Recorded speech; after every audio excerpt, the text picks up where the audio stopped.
Hi guys, good morning. So for today's video, ang duty na punta. So ato na pong hiluan niya lang pong mga baligya guys. So daghan kay mig mga baligya oh. So kay mo man ginatong trabaho sa adlaw-adlaw. So adlaw-adlaw sa tamang hinlo. Mo din imong mga baligya guys oh.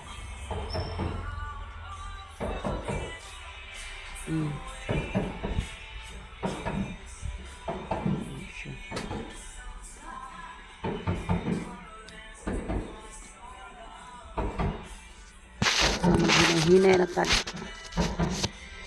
pang-arrange dala trapo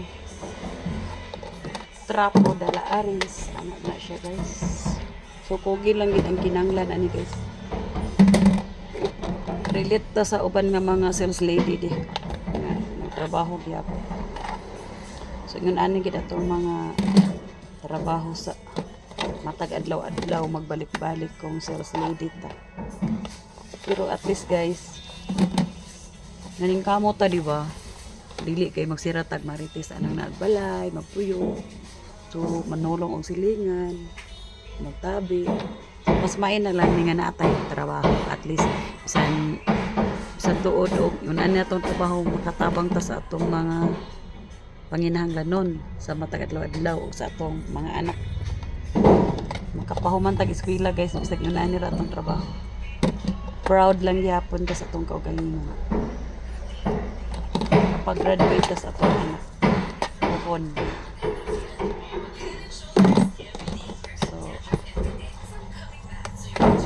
ginanglan lang sa pagtrabaho guys. Pag-antos, kugi, ano na siya. So, makarelate din ang uban nga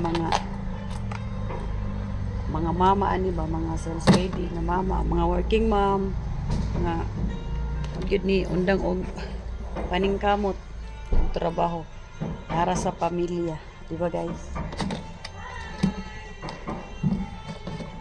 So relate na kay taani.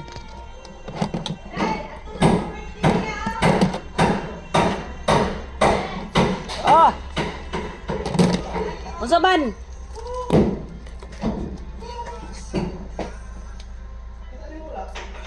Wah!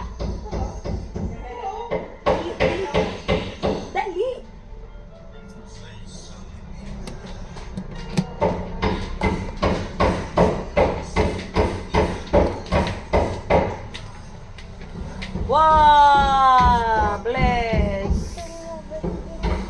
Happy birthday? Ha? Kasi? Karos ka? Ay! Update naman din mong birthday sa mong baby di ay! Ang baby nag-vlog si Lola oh. Nag-vlog si Lola. Nag-guitar among bata kay unsay mong ihawan be? Unsay mong lutuon? Kano sa day birthday nimo be? Hoy, maglitson daw sila. O kano sa day birthday nimo day? Litson. Nakay bisita guys oh. Maglitson daw siya guys. Ano siya ato mo sa akong birthday? Yan na siya. Ingko ilang Bye bye guys.